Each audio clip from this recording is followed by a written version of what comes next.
Pollination का मतलब आता है, क्रॉस पॉलिनेशन का हमने मतलब बताया था बच्चों, pollination between two plants of same species. Pollination जब दो प्लांट्स के बीच में हो, सेम स्पीसीज के दो प्लांट के बीच में हो, तो उसे क्रॉस पॉलिनेशन कहते हैं। क्रॉस पॉलिनेशन के भी कुछ एडेप्टेशन है, क्रॉस पॉलिनेशन की भी कुछ एडेप्टेशन है कि क्यों एक प्लांट से दूसरे प्लांट के बीच में ही पॉलिनेशन होता है, ऐसी क्या रीजन है। तो उन रीजन को हम एडेप्टेशन के अंदर पढ़ रहे हैं। तो क्रॉस पॉलिनेशन के भी कुछ एडेप्टेशन है, जैसे डाइकोगेमी, ये पहली कंडीशन है, एडेप्टेशन है डाइकोगेमी। डाइकोगेमी क्या होता है, देखिए डाइकोगेमी में बात करूं आपसे, सपोज करिए बच्चों ये एक प्लांट है और इस प्लांट के अंदर जितने भी फ्लावर लग रहे हैं उन सब फ्लावर की स्टिग्मा मैच्योर हो गई, उन सब फ्लावर की केवल स्टिग्मा मैच्योर हो गई और उनके इस प्लांट के फ्लावरों की सबकी स्टिग्मा मैच्योर हो गई, उनके एंथर मैच्योर नहीं है।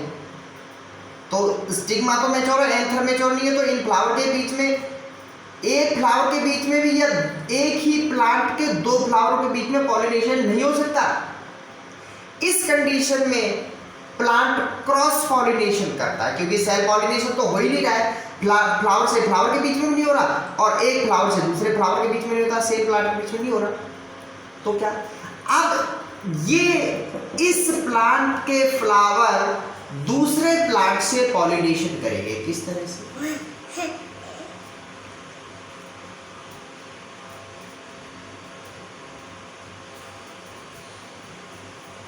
देखो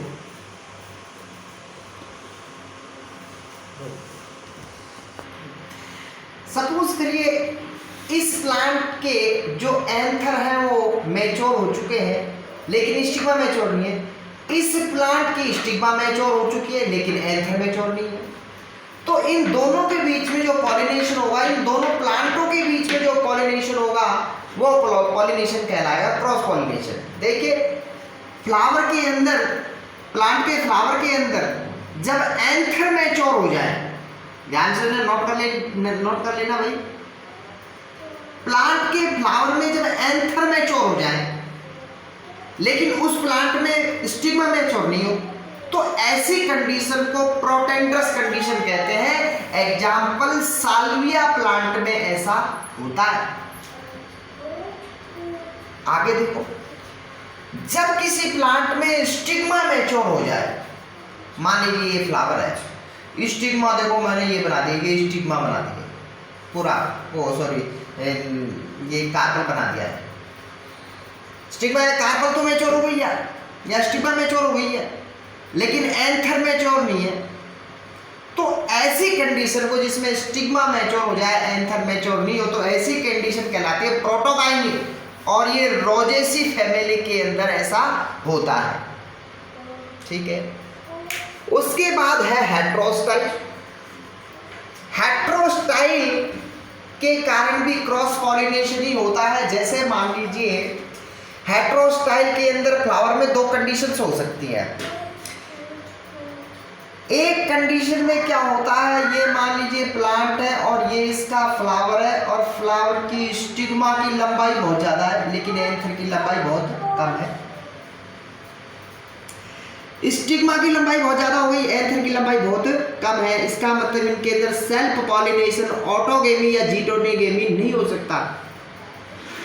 ऐसी कंडीशन में इस प्लांट के फ्लावर दूसरे प्लांट से ही पॉलिनेशन करेंगे, जिसको क्रॉस पॉलिनेशन कहते हैं। इस कंडीशन में फ्लावर के अंदर दो कंडीशन हो सकती हैं, जैसे या दो फ्लावर हो सकते हैं, एक इस स्पीसीज में या ऐसे प्लांटों में दो टाइप के फ्लावर लगते हैं, पिन आइड फ्लावर और थर्म आइड फ्लावर। पिन आइड फ्लावर क्या होते हैं, जैसे मान लीजिए कोई फ्लावर है, उसकी स्टिग्मा बहुत लंबी हो गई है लेकिन उसके एंथर छोटे हैं, स्टिग्मा बहुत लंबी है, एंथर छोटे हैं, तो इनके अंदर सेल्फ पॉलिनेशन नहीं हो सकता, उनके अंदर, इसके अंदर क्रॉस पॉलिनेशन होगा। तो ऐसे फ्लावर जिनकी स्टिग्मा बहुत लंबी होती है, एंथर बहुत छोटे होते हैं, पिन आइड फ्लावर कहलाते हैं। दूसरे फ्लावर की कंडीशन ये होती है जिसके एंथर बहुत बड़े होते हैं लेकिन स्टिग्मा बहुत छोटी होती है। ऐसे फ्लावर कहलाते हैं थर्मआइड फ्लावर। फ्लावर के अंदर दो तरह की कंडीशन, पिनआइड कंडीशन और थर्मआइड कंडीशन पाई जाती है। ये दोनों कंडीशन किस फ्लावर में पाई जाती है? तो वो पाई जाती है इवनिंग प्रिमरोज या प्राइमुला वल्गैरिस के अंदर पाई जाती है। अगला है क्रॉस पॉलिनेशन का एडेप्टेशन, सेल्फ इनकॉम्पेटिबिलिटी। इसके अंदर क्या होता है कि एक प्लांट के पोलन ग्रेन को उसी प्लांट की स्टिग्मा या उसी फ्लावर के प्लांट की स्टिग्मा एक्सेप्टेड नहीं करती है, जेनेटिकली वो इनएक्टिव होता है उस फ्लावर के लिए। ठीक है, देखिए जैसे सेल्फ इनकॉम्पेटिबिलिटी एक एडेप्टेशन है क्रॉस पॉलिनेशन का। इसके अंदर क्या होता है, देखिए एक प्लांट के फ्लावर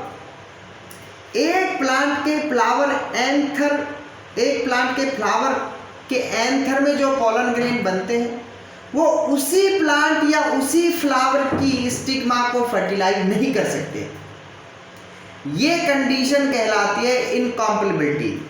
समझे, वो जेनेटिकली एक्टिवेटेड नहीं होते। जबकि इस एंथर के पॉलन ग्रेन इस प्लांट के फ्लावर की स्टिग्मा को फर्टिलाइज कर सकते हैं।